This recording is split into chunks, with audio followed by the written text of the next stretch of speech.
আমি ৰাজনীতি কৰা মানুহ গণতন্ত্ৰৰ এই নিৰ্বাচনী প্ৰক্ৰিয়াটোৱে আমাৰ মূল মন্ত্ৰ যেন লাগে আৰু সেই লোকসভাৰ ভাৰতীয় জনতা পাৰ্টিৰ নেতৃত্বত আমি চৰকাৰ গঠন কৰাৰ কাৰণে আমাৰ অসমৰ তৃতীয় পৰ্যায়ত আজি আমি উপনীত হৈছোঁ আৰু তাৰ কাৰণে নৰেন্দ্ৰ মোদী প্ৰধানমন্ত্ৰী হোৱাৰ স্বাৰ্থত আমি ভোট দি আহিলোঁ। আমি ভোটদান কৰিবলৈ আহিছোঁ, সপত্নীক আহিছোঁ, ভোট দিলোঁ। গাঁৱৰ মানুহ ইয়াত শাৰী পাতি ৰৈ আছে, সকলোৰে উৎসাহ ভোট দিব, এখন চৰকাৰ গঠন কৰিব। গতিকে ইয়াত এলাগীৰ কথাটো এই মুহূৰ্তত আহি নপৰে। হ্ৰাস বৃদ্ধিৰ কথাটো বৰষুণৰ ওপৰত নিৰ্ভৰ নকৰে, এইটো মনৰ উৎসাহৰ ওপৰত নিৰ্ভৰ কৰে। আমাৰ বৰ্তমান ক্ষেত্ৰত আমি দেখিছোঁ, এইকেইদিন নিৰ্বাচনী বতৰত ঘূৰিছোঁ, আমাৰ যি আঁচনিৰ কাৰণে আমাৰ মহিলাসকল অতি উৎসাহী হৈ আছে। গতিকে বৰষুণ আহিলেও ৰ'দ বতাহ বৰষুণকো নেওচি যিহেতু মিটিঙত গৈছিল, আজি ভোট দিব নাহিব নেকি?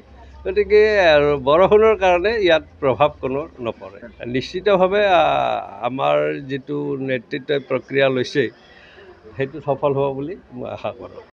আমি ৰাজনীতি কৰা মানুহ গণতন্ত্ৰৰ এই নিৰ্বাচনী প্ৰক্ৰিয়াটোৱে আমাৰ মূল মন্ত্ৰ যেন লাগে আৰু সেই লোকসভাৰ ভাৰতীয় জনতা পাৰ্টিৰ নেতৃত্বত আমি চৰকাৰ গঠন কৰাৰ কাৰণে আমাৰ অসমৰ তৃতীয় পৰ্যায়ত আজি আমি উপনীত হৈছোঁ আৰু তাৰ কাৰণে নৰেন্দ্ৰ মোদী প্ৰধানমন্ত্ৰী হোৱাৰ স্বাৰ্থত আমি ভোট দি আহিলোঁ।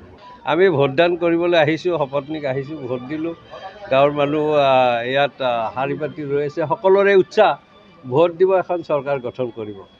গতিকে ইয়াত এলাগীৰ কথাটো এই মুহূৰ্তত আহি নপৰে।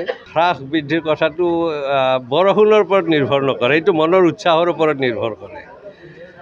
আমাৰ বৰ্তমান ক্ষেত্ৰত আমি দেখিছোঁ, এইকেইদিন নিৰ্বাচনী বতৰত ঘূৰিছোঁ, আমাৰ যি আঁচনিৰ কাৰণে আমাৰ মহিলাসকল অতি উৎসাহী হৈ আছে। গতিকে বৰষুণ আহিলেও ৰ'দ বতাহ বৰষুণকো নেওচি যিহেতু মিটিঙত গৈছিল, আজি ভোট দিব নাহিব নেকি? গতিকে বৰষুণৰ কাৰণে ইয়াত প্ৰভাৱ কোনো নপৰে। নিশ্চিতভাৱে আমাৰ যিটো নেতৃত্বই প্ৰক্ৰিয়া লৈছে সেইটো সফল হ'ব বুলি মই আশা কৰোঁ।